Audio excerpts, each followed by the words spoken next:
সিভিটা দিতে পারে। এবং এই সিভিটা কার হাত দিয়ে যায়? খুব ইয়াং একজন এইচআরের হাত দিয়ে যায়। আমি এরকম এইচআরও দেখেছি যে একজন ব্রিগেডিয়ার সাহেবের একটা সিভি পেয়েছে, আবার একজন ক্যাপ্টেন সাহেবের একটা সিভি পেয়েছে। সে ডিফারেন্সিয়েট করতে পারছে না। তার ধারণা যে ক্যাপ্টেন সাহেব হচ্ছে জুনিয়র সিকিউরিটি লিডার আর ব্রিগেডিয়ার সাহেব ইজ সিনিয়র সিকিউরিটি লিডার। এই পারসেপশন নিয়ে সে সিভির দিকে তাকাচ্ছে। একজন এইচআর গড়পড়তা ইন্টারন্যাশনালি 8 সেকেন্ড একটা সিভি দেখে, 8 সেকেন্ড, অনলি 8 সেকেন্ড। কারণ সে সিভি পড়ে না, সে স্ক্যান করে। তো স্ক্যানিং এর সময় যে ভুলটা হয় সেটা হচ্ছে আমরা না জানার কারণে, যেমন আমি দেখেছি একজন লিখেছে যে সে ছিলেন ব্যাটালিয়ন 2IC। এখন বাইরের একজন সিভিল এইচআর এর পক্ষে তো 2IC কি জিনিস, ব্যাটালিয়ন কি জিনিস এটা বোঝা সম্ভব না। যদি উনি ওভাবে লিখতেন যে 800 জনের একটা ইন্টারন্যাশনাল ইউনিটের উনি সিএক্সও ছিলেন, অথবা সিইও ছিলেন, অথবা চিফ অপারেশন অফিসার ছিলেন, তাহলে অন্তত এইচআর এর জন্য এটা অনেকটা ইজি হতো আন্ডারস্ট্যান্ড করা যে ওনার স্কিল লেভেলটা কি। নাম্বার 2, আমি কিছু জায়গায় দেখেছি স্টাফ কলেজ কোয়ালিফাইড। এটা একজন মানে আননোন যে ইয়াং এইচআর প্রফেশনাল, তার কাছে এটা কোনো ইম্প্যাক্ট রাখে না। ওয়ারেজ পৃথিবীর কোনো কর্পোরেট কোম্পানি 1 বছর ধরে আপনাকে লিডারশিপ ট্রেনিং করায় না। এবং পৃথিবীর যে কোনো দেশে স্টাফ কলেজ কোয়ালিফিকেশন সিভিলিয়ান জবের জন্য অত্যন্ত ইম্পর্টেন্ট একটা কোয়ালিফিকেশন। আপনি যদি ইউএস অথবা ইউকে মার্কেটে জব সিক করতে যান, আপনি দেখবেন যে প্রত্যেকটা জব অ্যাপ্লিকেশনের শেষে 2টা ম্যান্ডেটরি কোশ্চেন থাকে। Number 1 question, do you have any disability? তাহলে এটা উল্লেখ করলে তারা স্পেশাল প্রেফারেন্স দেয়। আর আরেকটা জিনিস জিজ্ঞেস করে, are you a veteran? Veteran যদি হন তাহলে ওখানে ওরা জিজ্ঞেস করে আপনি কি রিসেন্টলি রিটায়ার্ড, অথবা আপনি পদকপ্রাপ্ত ভেটারান। আর আরেকটা কোশ্চেন থাকে যে আপনি কি ন্যাশনালি সিকিউর ভেটারান কিনা। কারণ কিছু কিছু রিটায়ার্ড প্রফেশনাল আছে যারা সরকারি এমন জায়গায় চাকরি করছে যে তাদেরকে নর্মালি সরকার চায় না যে নর্মাল অন্য কোনো চাকরিতে যাক, এদেরকে ওরা প্রোটেক্টেড ভেটারান। তো উইথ দ্যাট আন্ডারস্ট্যান্ডিং আমার কাছে মনে হয়েছে যে আমরা ফার্স্টে বোঝার চেষ্টা করি 3টা জিনিস নিয়ে আমরা পরিচিত। একটা হচ্ছে বায়োডাটা, একটা হচ্ছে সিভি বা কারিকুলাম ভাইটে, আর একটা হচ্ছে রিজিউমি। কোনটা কি একটু বোঝার চেষ্টা করব, এবং চাকরির ক্ষেত্রে কোন চাকরির ক্ষেত্রে কোনটা আমরা সাবমিট করব সেটাও করব। বায়োডাটা আমরা সবাই জানি এটা একটা ট্র্যাডিশনাল পার্সোনাল হিস্ট্রি। এইটা বায়োডাটাতে কি থাকে ম্যান্ডেটরি? নাম, ঠিকানা, বয়স, লিঙ্গ, ম্যারিটাল স্ট্যাটাস, দেন ধর্ম, জাতীয়তা, পার্সোনাল ব্যাকগ্রাউন্ড, এই জিনিসগুলো বায়োডাটা থাকে। এগুলো কেন ইউজ হয়? মেইনলি বায়োডাটা ইউজ হয় ধরেন ম্যারেজ প্রপোজাল, সরকারি চাকরি, এবং কিছু কিছু লো জব আছে, লো স্কিল জব, এগুলোতে এই বায়োডাটাটা ইউজ হয়। নাও কাম টু সিভি। সিভি মানে হচ্ছে আপনার কম্প্রিহেন্সিভ একটা একাডেমিক এবং প্রফেশনাল হিস্ট্রি। নর্মালি এটা 2 পৃষ্ঠা থেকে 5 পৃষ্ঠা পর্যন্ত হতে পারে, আপনার অভিজ্ঞতার ভ্যারিয়েশনের উপর ডিপেন্ড করে। এবং সিভিটা প্রয়োজন হয় বিভিন্ন ইউনিভার্সিটিতে, রিসার্চ পজিশনে, এনজিওতে, ইভেন যে জবগুলো আছে সেখানে, মেডিকেল রোলস, এবং অন্যান্য প্রাইভেট এবং কর্পোরেট কোম্পানিতেও অনেক সময় সিভি দরকার হয়। সিভির ফোকাস হচ্ছে ক্যারিয়ার প্রোগ্রেশনটা কেমন ছিল এইটা হাইলাইট করে সিভি। মানে ফার্স্ট কোন জবে ছিলেন, তারপরে কোন জবে এসলেন, তারপরে কোন জবে আসলেন।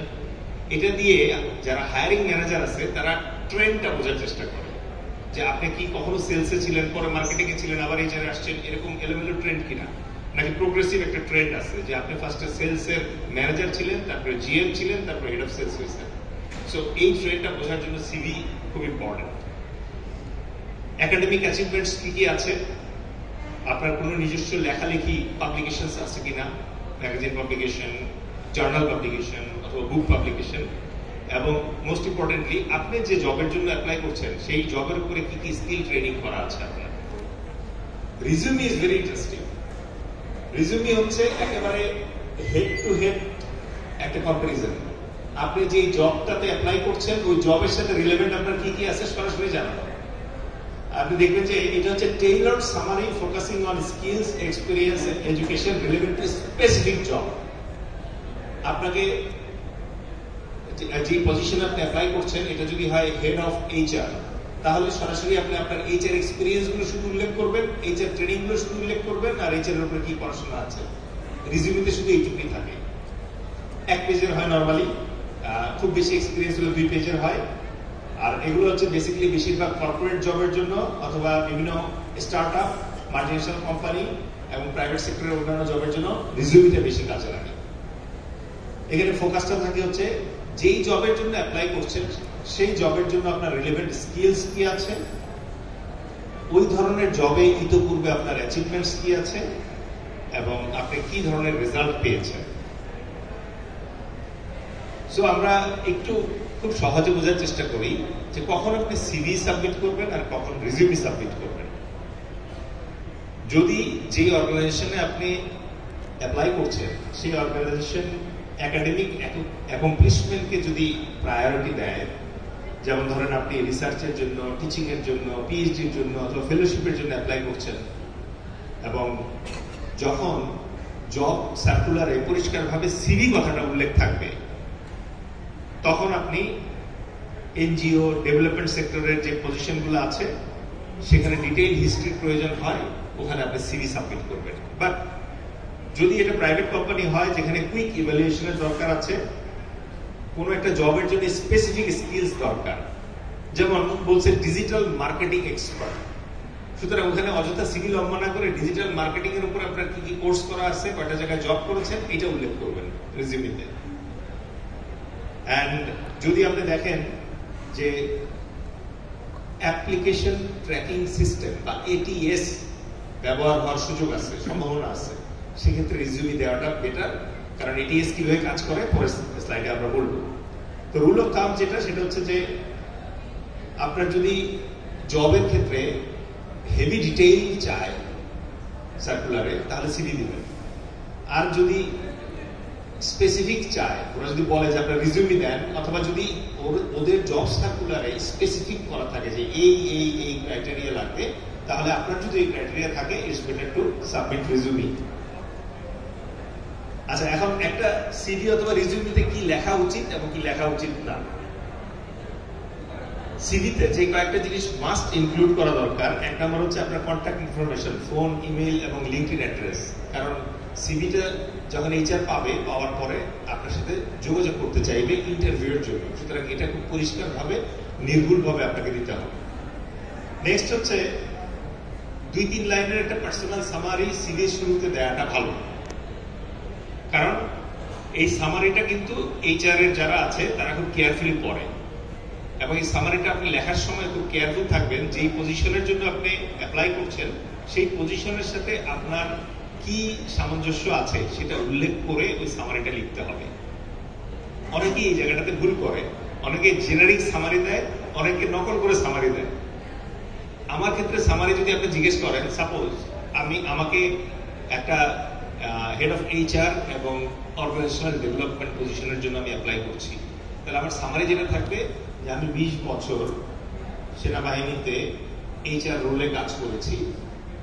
আমি যেহেতু আর্মি রিক্রুটার ছিলাম, আমি এখানে উল্লেখ করব যে আই ওয়াজ আর্মি রিক্রুটার, এবং আমার হাত দিয়ে 1096 জন বাংলাদেশ সেনাবাহিনীর সৈনিক বাংলাদেশ আর্মিতে রিক্রুটেড হয়েছে। Does it make sense? তার মানে আপনাকে এই সামারিতে এই সেন্সটা মেক করতে হবে যে আপনি যে পজিশনটাতে অ্যাপ্লাই করছেন ওই পজিশনের জন্য আসলে আপনি ইম্পর্টেন্ট অথবা আপনি রিলেভেন্ট।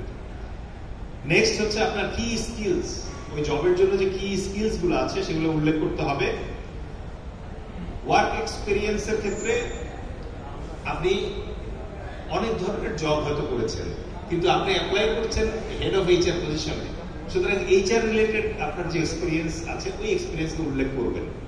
মাঝখানে হয়তো 1 বছরের জন্য আপনি অন্য আরেকটা পজিশনে ছিলেন, এন্টারপ্রেনারশিপ পারসু করছেন, একটা স্টার্টআপ ট্রাই করছেন, আননেসেসারি এই জিনিসগুলো এই সিভিতে আনবেন না, কারণ এইচআর এর কাছে এই জিনিসগুলো রিলেভেন্ট হবে না। আর যখন জব এক্সপেরিয়েন্স দিবেন তখন জেনারিক জব এক্সপেরিয়েন্স না লিখে আপনি যদি স্মার্টলি লিখতে পারেন যে এই জবটাতে আপনি কি ধরনের কাজ করেছেন এবং আপনার কাজের কারণে কোম্পানি কিভাবে উপকৃত হয়েছে, এটা কিন্তু এইচআর এর ওরা খুব লাইক করে। যেমন অনেকে বলে যে আমি যখন সেলসে ছিলাম তখন আমার কারণে সেলস 17% ইমপ্রুভ করেছিল। মেবি আপনার ইন্টারভিউর সময় এটা নিয়ে কোশ্চেন করবে তারা যে কিভাবে ইমপ্রুভ করেছিল। সো ওই স্পেসটা আপনি এখানে রেডি করে দিলেন। এডুকেশন অবশ্যই উল্লেখ করবেন, আপনার কি কি সার্টিফিকেশন আছে প্রফেশনাল, এগুলো সব উল্লেখ করতে হবে, এবং কি কি ধরনের টুলস এবং টেকনোলজি আপনি ইউজ করতে পারেন। যেমন ধরেন আপনি মাইক্রোসফট ওয়ার্ড ইউজ করা পারেন, আপনি আর্টিফিশিয়াল ইন্টেলিজেন্স ব্যবহার করতে পারেন। এই ধরনের কোনো ক্যাপাসিটি অথবা কোয়ালিফিকেশন থাকলে অবশ্যই উল্লেখ করবেন। আপনি যদি একাধিক ভাষা জানেন বাংলা ইংলিশের বাইরে, এইটা সিভিতে উল্লেখ করলে খুব ভালো হয়। স্পেশালি ইউনাইটেড নেশনস এর অনেক জব আছে যে জবগুলোতে আপনি দেখবেন ফ্রেঞ্চ ল্যাঙ্গুয়েজের খুব কিছু কিছু পজিশন অ্যাবসলিউটলি ফ্রাঙ্কোফোন পজিশন। সুতরাং ওখানে যদি আপনি উল্লেখ করেন ফ্রেঞ্চ ল্যাঙ্গুয়েজের কথা, তাহলে কিন্তু আপনি অগ্রাধিকার পাবেন, প্রায়োরিটি পাবেন। ফাইনালি আপনার যদি স্টার্ট আপ মানে একেবারে ফ্রেশার পজিশন না হয়, তাহলে আপনার কিছু অ্যাচিভমেন্ট থাকবে, আপনি সেগুলো উল্লেখ করতে পারেন। ইভেন যারা ফ্রেশার তারাও কিন্তু আপনার কোনো অ্যাচিভমেন্ট থাকলে এটা উল্লেখ করতে পারেন। যেমন আপনি কোনো একটা বড় স্কলারশিপ পেয়েছিলেন, উল্লেখ করতে পারেন। আপনি কোনো একটা ডিবেট কম্পিটিশনে চ্যাম্পিয়ন হয়েছিলেন, উল্লেখ করতে পারেন। এগুলা এমপ্লয়ারদেরকে কনফিডেন্স দেয় যে আমি একটা ভালো ম্যাটেরিয়াল রিক্রুট করছি। নাও কি কি জিনিস সিভিতে উল্লেখ করার প্রয়োজন হয় না, যেমন কর্পোরেট সিভি আপনার ধর্ম জানতে চায় না, আপনি বিবাহিত কিনা জানতে চায় না, আপনার লিঙ্গ জানতে চায় না, আপনার ব্লাড গ্রুপ জানতে চায় না। কর্পোরেট সিভিতে আপনার পিতামাতার নাম এবং তাদের কে কি করতেন কেউ জানতে চায় না। অনেকে আনপ্রফেশনাল ইমেল ইউজ করে, যেমন kacharadippa.com অথবা alupora@gmail.com। এই ধরনের আনপ্রফেশনাল ইমেইল অ্যাড্রেস এমপ্লয়ারকে না দেওয়াই ভালো। এতে মানে এটা হাস্যরসের সৃষ্টি করে, আপনার ব্যক্তিত্বকে নামিয়ে দেয়। সিভিতে কিন্তু আপনার ছবি থাকে না, সিভিতে আপনার ছবি দেওয়া ম্যান্ডেটরি না। একমাত্র যদি এমপ্লয়ার বলে ছবি দেন, তাহলে শুধুমাত্র ছবি দিবেন। আদারওয়াইজ আমি অনেক জায়গায় দেখছি ছবি দেওয়ার কারণে মানে সিভি ডিসরিগার্ড করে দেয়, কারণ অনেকে ভাবে যে এটাতে বায়াস হওয়ার সম্ভাবনা আছে। নেক্সট হচ্ছে কিছু কিছু সিভিতে দেখবেন যে মানে অনেকে ভাবে যে আমি একটা সিভি বানাবো, যত জব অ্যাপ্লিকেশন করবো ওই এক সিভি দিয়েই করবো। সুতরাং ওই সিভিতে অনেক কিছু জেনারিক থাকে, জবের সাথে রিলেটেড থাকে না। যেমন একটা লাইন আছে, looking for a challenging opportunity, doesn't mean anything. অনেকে দেখবেন যে সিভিতে লেখে যে I am hard working, I am honest, মানে একটু সেলফ প্রমোশন টাইপের ইয়ে করে। এগুলো আসলে কোনো মিনিং রাখে না সিভিতে যখন এইচআর এর হাতে যায়। তো ফটোর ব্যাপারে যেটা বললাম যে আনলেস এক্সপ্লিসিটলি আস্কড, নরমালি আমরা সিভির সাথে ছবি দেই না। And finally excessive paragraph use করে অনেকে সিভিতে। আমি আবার বলছি, একজন এইচআর গড়পড়তায় 8 থেকে 10 সেকেন্ড সময় ব্যয় করে একটা সিভি দেখার জন্য। আপনি যদি অনেক লম্বা লম্বা প্যারাগ্রাফ ইউজ করেন, ওরা পড়ে না এবং কিওয়ার্ড গুলো খুঁজে পায় না, বরং বুলেট পয়েন্টে দিলে পরে ও তাড়াতাড়ি রিলেট করতে পারে, কারণ সে জানে যে তার কি ধরনের এমপ্লয়ি দরকার, তার কি কি এক্সপিরিয়েন্স দরকার। তো এইটা বোঝার জন্য আপনার সিভিটা কিভাবে আপনি ক্রাফট করবেন, কাস্টমাইজ করবেন, এটা বোঝার জন্য আসলে আগে বোঝা দরকার কিভাবে জব সার্কুলার করতে হয়। তো একটা স্লাইডে আমি কভার করে দিচ্ছি। ফার্স্টে দেখবেন জব টাইটেলটা কি আছে। জব টাইটেলটা দিয়ে আপনি বুঝতে পারবেন যে এই জবটা আপনার সাথে অ্যালাইন করছে কিনা। আপনি যদি অলরেডি জিএম লেভেলে জব করে থাকেন, তাহলে ম্যানেজার অফ সাম মানে আদার কোম্পানি, এটাতে আপনি যাবেন কিনা সেটা কিন্তু আপনি এখান থেকে ডিসাইড করতে পারবেন। নেক্সট হচ্ছে রেসপন্সিবিলিটিসটা খুব কেয়ারফুলি করবেন, এবং এখানে দেখবেন যে ম্যানেজ, লিড, মনিটর, ডিজাইন, এই টাইপের ওয়ার্ডের আন্ডারে কি বলা আছে। সো ওটা হচ্ছে আপনার আসল কাজ হবে যখন আপনি জবে জয়েন করবেন। সুতরাং আপনি নিজেই অ্যাসেস করতে পারবেন যে এই কাজগুলো কি আপনি করতে পারবেন কিনা, আপনি আগে করার অভিজ্ঞতা আছে কিনা। নেক্সট হলো ওই জব সার্কুলারে স্পেসিফিক স্কিল কি চেয়েছে, টেকনিক্যাল স্কিল এবং বিহেভিয়ারাল স্কিল কি চাচ্ছে। কিছু কমন স্কিল আছে, যেমন বলে যে ইমোশনাল ইন্টেলিজেন্স থাকতে হবে। আবার কিছু স্কিল আছে যেমন লিডারশিপ। আপনি হয়তো এর আগে অনেকগুলো রোল চাকরি করেছেন, আপনার আন্ডারে কোনো টিম ছিল না, সেক্ষেত্রে এখানে যদি 50 জনের একটা টিম থাকে, আপনি সাডেনলি আপনাকে নিশ্চিত থাকেন যে আপনাকে দিবে না, কারণ team management skill is different. এটা বই পড়ে শেখা যায় না, এটা করে করে শিখতে হয়। সুতরাং এই জায়গাটা স্কিলের ব্যাপারটা খুব কেয়ারফুলি দেখবেন, কারণ স্কিলটা যদি আপনার না থাকে তাহলে কিন্তু হয়তো আপনি ডাক পাবেন, বাট ইন্টারভিউতে কিন্তু আপনি সাস্টেইন করা ডিফিকাল্ট। নেক্সট হচ্ছে এক্সপিরিয়েন্স লেভেল। ওই যে আমি শুরুতে যেটা বললাম, আপনি অলরেডি জিএম লেভেলে এক জায়গায় চাকরি করছেন, এখন একটা জব অফার পেয়েছেন, যে অফারটা ম্যানেজার লেভেলে, এটা আপনি নেগোশিয়েট করবেন কিনা। ইভেন আপনি যখন অ্যাপ্লাই করছেন তখন কিন্তু এইচআরও অবাক হবে যে আচ্ছা উনি একটা কোম্পানিতে জিএম লেভেলে আছে, আমি সার্কুলার দিলাম ম্যানেজার লেভেলে, উনি কেন করতে চাচ্ছেন? তারপর there is some gap. So okay, it's not যে ওভার কোয়ালিফাইড হলে ডাকে, বাট দেন আপনাকে এটা এক্সপ্লেন করতে হবে যে কেন আপনি এই গ্যাপটা অ্যাকসেপ্ট করছেন। প্রেফারেবলি আপনি ম্যানেজার থাকা অবস্থায় সিনিয়র ম্যানেজার পজিশনে অ্যাপ্লাই করলে পরে দেখবেন আপনার কানেক্ট করার, ইন্টারভিউ কল পাওয়ার চান্স অনেক বেশি।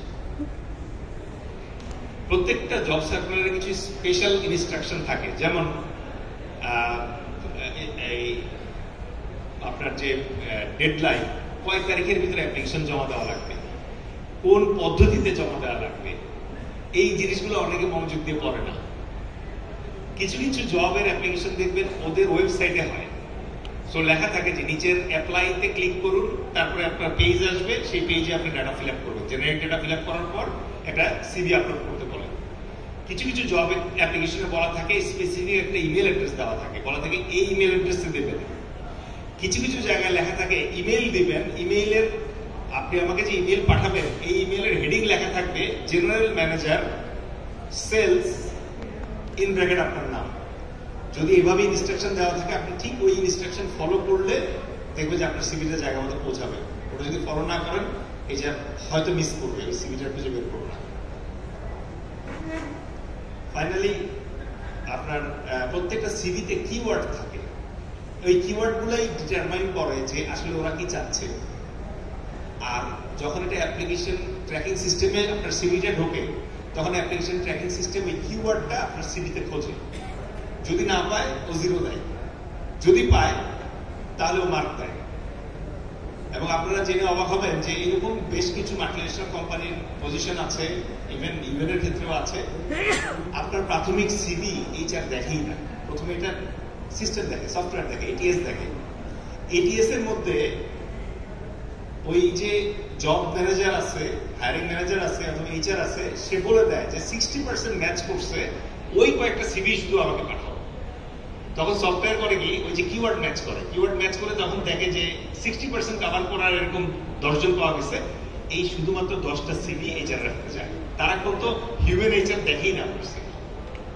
সো যখনই আপনি সিভি ক্রাফট করবেন এখন থেকে, অলওয়েজ মনে রাখবেন জব সার্কুলারে যে কিওয়ার্ড গুলো দেওয়া আছে, এই কিওয়ার্ড গুলো আপনার সিভিতে ঢুকাইতে হবে। কিভাবে ঢুকাতে পারবেন, আমাদের এখানে সিভি ওয়ার্কশপের 2টা বুথ আছে, ওখান থেকে আপনারা এই জিনিসটা করে নিতে পারবেন আপনার সিভির ক্ষেত্রে। আর কিভাবে স্কিল আপনার আছে কিনা এই জবের জন্য, এটা ডিটারমাইন করবেন। এই জন্য যেটা করবেন, এই আমি পার্সোনালি যেটা করি, 3 রঙের কলম নিয়ে বসি। একটা হচ্ছে গ্রিন কালারের কলম দিয়ে আমার যে স্কিল গুলো আছে জব সার্কুলারে, এগুলো আমি ফার্স্টে মার্ক করে ফেলি। ইয়েলো করি হচ্ছে যেগুলো আমার একটু আছে, মানে অত হাই স্কিল নাই, বাট দেন আমি এটা ম্যানেজ করতে পারবো ওখানে গেলে পরে, ওটা আমি ইয়েলো করি। আর রেড লাইন করি হচ্ছে যে স্কিল আমার একেবারেই নাই। যেমন কথার কথা, আমার হয়তো এমপ্লয়ি ডিসপিউট নেগোসিয়েশনের স্কিলটা নাই, আমার এটার উপরে কোনো পড়াশোনাও নাই, আমার কোনো অভিজ্ঞতাও নাই, বাট জবে চাইছে যে এমপ্লয়ি ডিসপিউট নেগোসিয়েশন স্কিল থাকতে হবে, তাহলে এটা আমার লাভ। তখন আমি সার্কুলারে যখন দেখবো যে এই সার্কুলারের সবুজ বেশি লাল কম, তখন আমি নর্মালি অ্যাপ্লাই করি। এখন এই জায়গাটায় খুব মজার একটা ব্যাপার আছে, 100% কি মিলবে না, 100% মিলবে না। ইভেন 60% স্কিল যদি আপনার ম্যাচ করে, আপনি অ্যাপ্লাই করেন। এটা হচ্ছে থাম্ব রুল। যে কোম্পানি যে স্কিলগুলো চেয়েছে তার মধ্যে 60% স্কিল যদি আপনার থাকে, স্টিল ইউ ক্যান অ্যাপ্লাই। কারণ কোম্পানিও তো আপনার উপর ইনভেস্ট করবে, আপনি কাজ করতে করতে শিখবেন।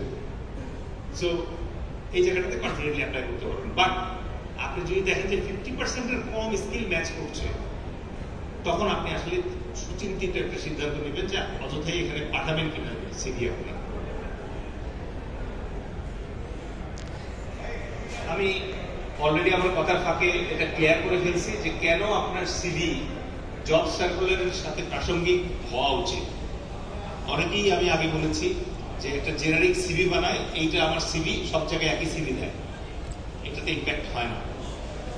তো এখন প্রথম সমস্যা হচ্ছে আপনি যদি জেনারিক সিভি পাঠান, তাহলে যেটা হবে রিক্রুটাররা নর্মালি যেহেতু পড়ে না, তারা স্ক্যান করে, ওই স্ক্যানিং আপনি ফেল করবেন। 2 নম্বর হচ্ছে এটিএস সিস্টেম, অ্যাপ্লিকেশন অথবা অ্যাপ্লিক্যান্ট ট্র্যাকিং সিস্টেম যেটা আছে, এই সিস্টেমে এই ধরনের জেনারিক সিভি রিজেক্টেড হয়ে যায়। কাস্টমাইজেশন বুস্ট সিলেকশন চান্স আপনার মানে 60 থেকে 70% বাড়ায় দেয়। আপনি যখন জবের সাথে কাস্টমাইজ করে আপনার সিভি লিখবেন, তখন আপনার সিভিটা 60 থেকে 70% বেশি চান্স যে রিক্রুটার অথবা হায়ারিং ম্যানেজার এটা কনসিডারেশনে নিবে, আপনি ইন্টারভিউ ডাক পাবেন। আর যখন আপনি জব সার্কুলার সাথে প্রাসঙ্গিকভাবে আপনার সিভিটাকে টেইলার করবেন, এই চারটা টের পায়। যখন সে এই এফোর্টটা দেখে যে আমি যে লাইনের মানে ক্যান্ডিডেট চেয়েছি, ক্যান্ডিডেট ওই লাইনে তার সিভি দাঁড় করিয়েছে, ন্যাচারালি একটা সিম্প্যাথি কাজ করে, তখন সে ওকে ডাকে। আর ফাইনালি হচ্ছে আপনি যখন জবের এগেইনস্টে আপনার সিভি লিখবেন, তখন আপনার যে স্কিলগুলো আছে এগুলো দেখবেন প্রপারলি হাইলাইট হয়। যেমন আপনি যদি আমাকে জিজ্ঞেস করেন, আমি এখন আর মানে জব করছি না, আমার নিজস্ব এখন একটা ইনিশিয়েটিভ আছে, বাট আমি যখন জব মানে কর্পোরেট সেক্টরে ছিলাম, তখন আমার বেশ কয়েকটা আলাদা সিভি ছিল। একটা সিভি ছিল হচ্ছে হেড অফ অ্যাডমিন হিসেবে, ওইটাতে আমার অ্যাডমিনিস্ট্রেটিভ কাজগুলো লেখা থাকে। একটা সিভি ছিল হেড অফ এইচআর হিসেবে, একটা সিভি ছিল হেড অফ সিকিউরিটি হিসেবে। আমি ওই সিভি দিয়ে আমি ইন্টারকন্টিনেন্টালের ডাইরেক্টর সিকিউরিটি হিসেবে জব করে আসছি। আরেকটা সিভি ছিল আমার, যেটা হচ্ছে অপারেশনাল অ্যাসপেক্টে, অপারেশন ম্যানেজার হিসেবে আমি কতটুকু কাজ করেছি। ওইটার সুবাদে আমি ওয়ার্ল্ড ভিশনে ওদের হেড অফ কান্ট্রি সাপোর্ট যেটা ছিল সেই রোলটা করে আসছি। সুতরাং আপনারা যারা একেবারে ফ্রেশার আছেন তাদেরকে বলবো না, বাট যাদের একটু মানে অভিজ্ঞতা সঞ্চয় হয়েছে তাদেরকে আমি বলবো যে job specific, role specific CV কয়েকটা রেডি রাখবেন, তাহলে অনেক সময় বেঁচে যাবে। এটিএস ফ্রেন্ডলি সিভি, যতদিন যাবে আপনি দেখবেন যে জবের ক্ষেত্রে ATS more and more apply হতে যাচ্ছে। এখন এটিএস আরো ডাইনামিক হয়ে গেছে। এখন আর্টিফিশিয়াল ইন্টেলিজেন্স আসার পর এটিএস এর ব্যবহার অনেক বেড়ে গেছে। সুতরাং এটিএস ফ্রেন্ডলি সিভি লেখার ক্ষেত্রে কয়েকটা জিনিস মাথায় রাখবো আমরা। একটা হচ্ছে খুব ক্লিন এবং সিম্পল ফরম্যাটিং করতে হবে, কোনো ধরনের এক্সট্রা কালার ব্যবহার করবেন না সিভিতে, ছবি ব্যবহার করবেন না। 2 নম্বর হচ্ছে আপনার স্ট্যান্ডার্ড কিছু সেকশন ইউজ করবেন, কারণ এটিএস সফটওয়্যার বেসড একটা জিনিস, তো ও সফটওয়্যার অনুযায়ী জিনিস খোঁজে। সুতরাং এক্সপিরিয়েন্স, এডুকেশন, স্কিল, এই 3টা জিনিস সব সিভিতে থাকে।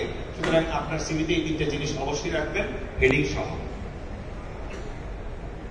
নর্মালি চেষ্টা করবেন কোনো ধরনের টেবিল ব্যবহার না করতে, কোনো ধরনের টেক্সট বক্স ব্যবহার না করতে, অথবা কমপ্লেক্স কোনো কলাম ব্যবহার করবেন না, কারণ সফটওয়্যার এটা পড়তে পারে না। যখন সে পড়তে পারে না, তখন ওই অংশটুকু আর পরেই না, ফেলে দেয়। সুতরাং ওই জিনিসগুলো দিবেন না, তাহলে মানে এই এটিএস সফটওয়্যার এটা যেহেতু পড়তে পারবে না, আপনার পুরা এফোর্টটাই বাচ্চা গেল। বুলেট পয়েন্ট ইউজ করবেন, কারণ সে বুলেট পয়েন্টে গ্র্যাপ করতে পারে তাড়াতাড়ি, কি কি লাইন আছে, কি কি শব্দ আছে, এটা ধরতে পারে। অ্যালাইনমেন্টটা ওভাবে সেট করা। জব স্পেসিফিক কিওয়ার্ড ব্যবহার করবেন এবং মেজারেবল আউটকাম যেগুলো আছে, যেমন নাম্বারস, টাইমলাইন্স, পার্সেন্টেজ, এগুলো ব্যবহার করবেন। এগুলো সে ধরতে পারে। নাম্বারস বলতে আমি বোঝাচ্ছি আমি এত বছর চাকরি করছি, সো এটা সে ধরতে পারে। পার্সেন্টেজ বলতে বোঝাচ্ছি যে আমি সেলস এত % বাড়িয়েছিলাম, রেভিনিউ এত % বাড়িয়েছিলাম, এই জিনিসগুলো ক্যাপচার করে। কারণ ওকে ইনস্ট্রাকশন দেওয়া আছে যে এগুলো থাকলে ওগুলো যেন সে গ্র্যাব করে। অ্যান্ড ফাইনালি যখন আপনি সিভি পাঠাবেন, এটিএস এর সম্ভাবনা থাকলে পিডিএফ হিসেবে পাঠাবেন। কখনো কখনো রিকোয়েস্ট করে ওয়ার্ড ডকুমেন্ট পাঠাতে, সেক্ষেত্রে আপনি ওটা লেখাই থাকবে যে ওয়ার্ড পাঠান। কারণ ওদের এটিএস এন্ডে হয়তো আপনি যখনই দেখবেন যে কোথাও লেখা আছে যে পিডিএফ পাঠান অথবা ওয়ার্ড পাঠান, আপনি সাথে সাথে ধরে নেবেন যে এরা এটিএস ব্যবহার করে, সুতরাং আপনাকে কেয়ারফুল থাকতে হবে। আর এটিএস ফ্রেন্ডলি একটা স্ট্রাকচার আমি সাজেস্ট করি, সেটা হচ্ছে যে আপনার নাম থাকবে, কন্ট্যাক্ট ইনফরমেশন থাকবে, প্রফেশনাল একটা সামারি দিবেন, আপনার কি কি স্কিল আছে স্কিলের আন্ডারে অ্যাড করে দিবেন, এক্সপিরিয়েন্স, এডুকেশন, সার্টিফিকেশনস, এবং আপনার যদি কোনো সাকসেসফুল প্রজেক্ট এক্সপিরিয়েন্স থাকে, প্রজেক্ট ম্যানেজমেন্ট এক্সপিরিয়েন্স থাকে, ইউ ক্যান গিভ দেয়ার। আমি সিভির ব্যাপারটা শেষ করে ফেললাম, এখন কভার লেটার নিয়ে দুটো কথা বলবো। অনেক জবে কভার লেটার চায়। এখন সিভি আর কভার লেটারের পার্থক্য কি? নর্মালি আমরা যেটা বলি, কভার লেটার হচ্ছে এইচআর ম্যানেজারের কাছে আপনার লেখা একটা দরখাস্ত অথবা চিঠি। কভার লেটারে কি কি জিনিস থাকে? একটা হচ্ছে যে ওপেনিং এ আপনাকে ইন্ট্রোডিউস করবেন এবং স্পেসিফিক যে জবটার জন্য অ্যাপ্লাই করতেছেন ওইটা উল্লেখ করবেন, যে আমি ডেল এইচ খান অমুক কোম্পানিতে ম্যানেজার সেলস হিসেবে আছি, আমি আপনার কোম্পানির ম্যানেজার সেলস পজিশনের জন্য অ্যাপ্লাই করছি। আমি ভাবি যে আমি একজন স্ট্রং ক্যান্ডিডেট। রেলিভেন্সটা শো করতে হবে যে কেন, এই কভার লেটারে পরিষ্কার উল্লেখ করতে হবে যে কেন আপনি ভাবতেছেন যে আমার কোম্পানির সেলস ম্যানেজার পজিশনে আপনি যোগ্য। এখানে কিন্তু আপনাকে গল্প বলতে হবে, স্টোরি বলতে হবে যে স্যার, ইতিপূর্বে আমি অমুক কোম্পানিতে সেলসে ছিলাম এবং আমি সেলসে থাকা অবস্থায় এত পার্সেন্ট আমি সেলস বাড়ায় দিয়ে এসেছি, সো আমি আপনার কোম্পানিতে সেলসের এই পজিশনটাতে নিজেকে ফিট মনে করছি। এভিডেন্স দেওয়া লাগবে 2-3টা, যে আপনি কোথায় কি করছেন, আপনার কি কি অ্যাচিভমেন্ট আছে, কেন আপনি ভাবতেছেন যে এই পজিশনটা আপনার জন্য আইডিয়াল। আর লাস্টে পোলাইট একটা কল টু অ্যাকশন থাকতে হবে। অবশ্যই উল্লেখ করতে হবে যে আপনি কবে থেকে অ্যাভেলেবেল হতে পারবেন। মানে লাইনটা এরকম থাকে, যদি আপনি আমাকে ইন্টারভিউতে কল করেন তাহলে আমার ইমেল অ্যাড্রেস এইটা, আমার মোবাইল নাম্বার এইটা, আমি যদি ইন্টারভিউতে সাকসেসফুল হই তাহলে আমি অমুক মাস থেকে এই জবে জয়েন করতে পারবো, যদি আপনার ওই সুযোগ থাকে। অবশ্যই লাস্টে ধন্যবাদ জানাবেন। আর আপনার এই কভার লেটারের টোনটা রাখতে হবে প্রফেশনাল, অফকোর্স। মানে আপনি ভিক্ষা করতেছেন না, এখানে আপনি জাস্ট তাকে একটা চিঠি দিচ্ছেন, রেসপেক্টফুল চিঠি, যে আপনি আমার সিভিটা দেখেন, আমার কভার লেটারটা এই জন্য দিলাম। রোবোটিক না হলে ভালো হয়। ওই যে আমি যেটা বললাম, স্টোরি টেলিং থাকতে হবে এবং আপনি এই ধরনের কাজে এর আগে কি রেজাল্ট ছিল আপনার উল্লেখ করতে হবে। যেমন এখানে দুটো এক্সাম্পল আমি দিচ্ছি। I led a team of 8 to reduce operational cost by 17%। দেখেন কয়েকটা তথ্য দিলাম আমি। লেড মানে আমি নেতৃত্ব দিয়েছি, এ টিম অফ 8 মানে 8 জনের একটা টিম, এবং অপারেশনাল কস্ট আমি কমায় নিয়ে আসছি 17%-এ। সো এই যে লাইনটা আপনি এখানে লিখলেন কভার লেটারে, এখান থেকে আপনাকে প্রশ্ন করবে ইন্টারভিউর সময়। অথবা মাই experience align closely with your requirement for এই জিনিস। এবার আমরা আমাদের শেষ পার্টটাতে চলে আসছি। আপনারা সবাই জানেন লিঙ্কডইন এখনকার দিনে খুবই important. To be very frank, আমি অনেক সময় অনেকের কাছে যখন, মানে অনেক এমপ্লয়ার যখন আমার কাছে বলে যে ভালো একজন মিলিটারি ব্যাকগ্রাউন্ডের অফিসার মানে সাজেস্ট করেন, আমরা অমুক জায়গায় একটা প্রজেক্টের লিড হিসেবে একজন ভালো স্ট্রং পার্সোনালিটির একজন অফিসার খুঁজতেছি, তখন না বেশিরভাগ ক্ষেত্রে আমি এখন সিভি পাঠাই না। আমার লিঙ্কডইন প্রোফাইলে যারা আছে তার লিঙ্কডইন লিঙ্কটা আমি পাঠাই দিই। রাইট মশিউর? আমরা তাই করি তো। এক্স্যাক্টলি। সো লিঙ্কডইন প্রোফাইলটা মেনটেন করা খুব জরুরি। এখন লিঙ্কডইন প্রোফাইলটা হয়ে গেছে হচ্ছে আমাদের সিভি, এবং it's a live CV. Continuous আমরা যা করি, যেমন এই যে আজকে আমি এখানে এই জব ফেয়ারটা করতেছি, এটা আমার লিঙ্কডইন প্রোফাইলে কিন্তু আপডেট দেওয়া হচ্ছে। তার মানে আমার পোটেনশিয়াল এমপ্লয়ার যারা, তারা কিন্তু কন্টিনিউয়াস দেখতেছে আমি কি করতেছি। এবং লিঙ্কডইন প্রোফাইলে পৃথিবীর সব সিইও, বড় বড় সিইও যারা আছে, বড় বড় মানে জব যারা দেয়, তারা সবাই আছে ওই জায়গায়। সুতরাং লিঙ্কডইন প্রোফাইলটাকে কিভাবে আপনি আকর্ষণীয় করতে পারেন। এবং ইউ উইল নট বিলিভ, আমি পিকওয়ার্ড গ্লোবাল নামে একটা কোম্পানি আছে, চমৎকার কোম্পানি, বাংলাদেশে তারা সিমেন্ট ইন্ডাস্ট্রিতে ক্লিকার সাপ্লাই করে। এটার মালিক যিনি মিস্টার আজিম হংকং এ থাকেন, ওনার কোম্পানিতে আমি 1 বছর ছিলাম। He pick me from LinkedIn.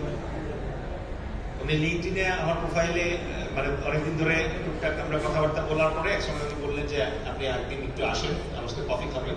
আমি গেলাম, কথা হলো। ওনার যে অবজেক্টিভ ছিল আমি দেখলাম যে এটা অ্যালাইন করছে। কিছু জায়গায় আমি একটু ভয় ছিলাম যে স্যার আমি কি পারবো কিনা। উনি আমাকে সাহস দিলেন যে আমি আছি, বাকিটা আমি ম্যানেজ করে দিব। And we had a very good time. এবং আমি আমার নিজের বিজনেস শুরু করার আগ পর্যন্ত ওখানে ছিলাম।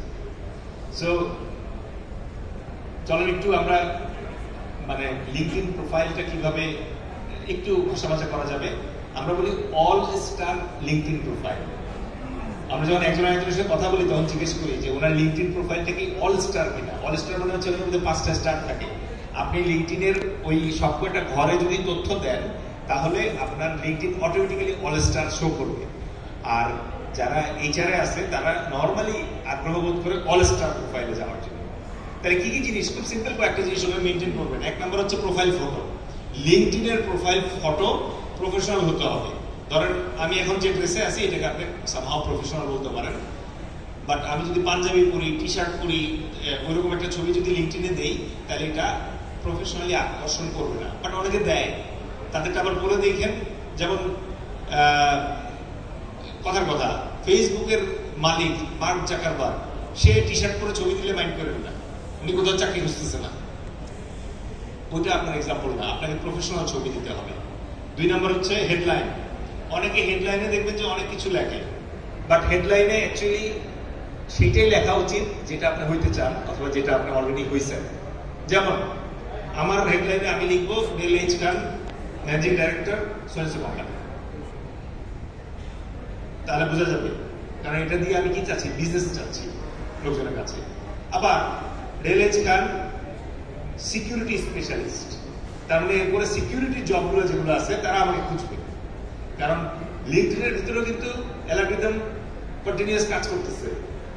একটা কোম্পানি যখন সিকিউরিটির লোক খোঁজে, কথার কথা, তখন তারা কি করে, ওখানে একটা ডাইনামিক সার্চ দেয় যে ঢাকায় সিকিউরিটি স্পেশালিস্ট ক্রাইটেরিয়াতে কয়জন আছে লিঙ্কডিনে। সাধারণত লিঙ্কডিন পুরো রেজাল্টটা তাদেরকে দেখায়। তা আমার ওখানে যদি লেখা থাকে সিকিউরিটি স্পেশালিস্ট, তাহলে সহজেই আমাকে শো করবে। এবং আপনি যদি লিঙ্কডিনে গেলে দেখবেন আপনার প্রোফাইল কয়জন দেখতেছে সারাদিনে এসে, টের পাওয়া যায়। সো আপনার হেডলাইনটাকে স্কিল বেসড হেডলাইন দেবেন, অনলি জব টাইটেল দিবেন না, স্কিলটা এখানে আসতে হবে। যেমন ডাটা অ্যানালিস্ট অথবা এসকিউএল, পাইথন, পাওয়ার বিআই, বিজনেস ইনসাইটস স্পেশালিস্ট, এই ধরনের কথাগুলো থাকলে পরে যাদের জব দরকার এবং যারা জব দেবে তারা কুইকলি আপনাকে খুঁজে পাবে। Next is about section, very very important. লিঙ্কডিনের অ্যাবাউট সেকশন অত্যন্ত ইম্পর্টেন্ট। সিভির ক্ষেত্রে আমরা যেটা লিখি পার্সোনাল সামারি। তো ইউজুয়ালি লিঙ্কডিনের অ্যাবাউট সেকশন 3 প্যারাগ্রাফের হওয়া উচিত, যেখানে আপনি 3টা জিনিস দিবেন। একটা হচ্ছে আপনি কে, হু ইউ আর। 2 নম্বরে যেটা আপনি দিবেন হোয়াট ইউ হ্যাভ ডান, আপনি কি কি অ্যাচিভ করছেন, এবং হোয়াট ইউ ওয়ান্ট। যেমন আমি আমারটা দিয়ে যদি উদাহরণ দিই, আমি নর্মালি লিখি যে আমি একজন লেখক, একজন এন্টারপ্রেনার, একজন professional with some definite skills, এবং আমি একজন সমাজসেবক।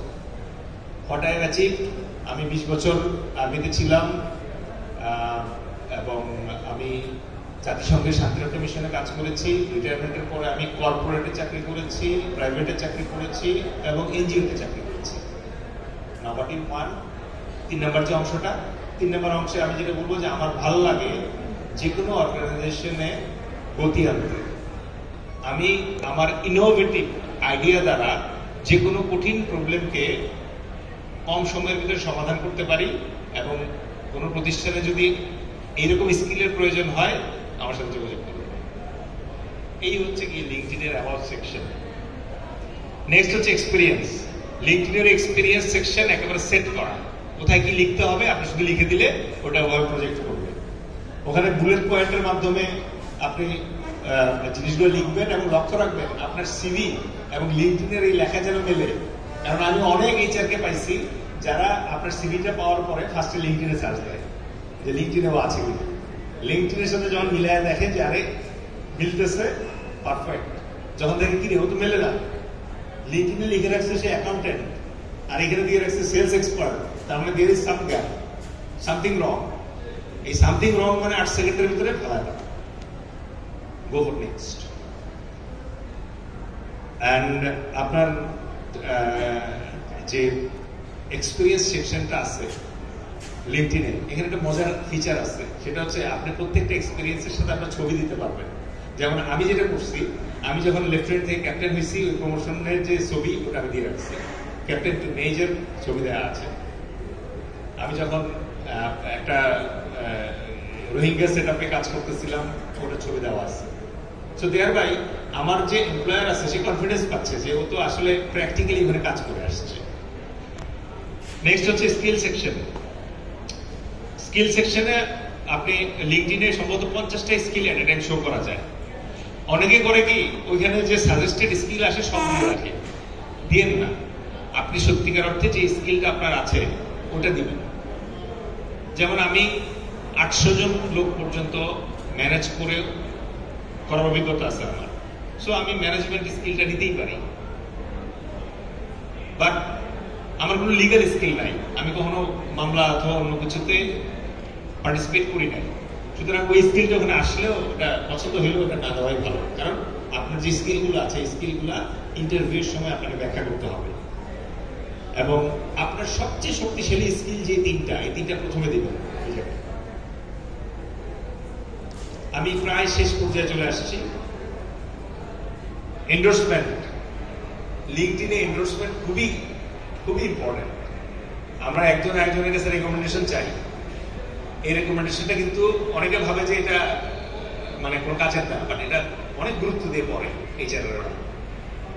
সো এবং মজার ব্যাপার হচ্ছে, আমি ধরেন আপনার প্রোফাইল রেকমেন্ডেশন দিলাম, অনেক সময় এইচআর আমাকে ফোন করে যে স্যার আপনি আসলে ওনাকে কতটুকু চেনেন, আমরা এই পজিশনের জন্য বুঝতেছি কেমন হবে উনি।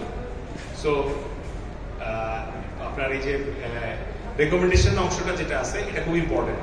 আর এন্ডোর্সমেন্টটা থাকে হচ্ছে আপনি যে লিখছেন যে আপনার লিডারশিপ স্কিল আছে, এইটাতে ধরেন আমার ফ্রেন্ড মশিউর এসে লাইক দিল, তারপরে ওখানে লেখা থাকে যে মশিউর এন্ডোর্স করছে, যে আমাকে সে কোথাও না কোথাও লিডার হিসেবে দেখছে। এই এন্ডোর্সমেন্টটা খুব জরুরি লিঙ্কডইনে। নেক্সট হচ্ছে আপনার পার্সোনাল যে লিঙ্কডইনের ইউআরএল যেটা আছে, যারা আমাদের ইয়াঙ্গার আছেন তারা এটা বুঝবেন, ইউআরএলটা ছোট রাখবেন, তাইলে শেয়ার করতে সুবিধা হয়।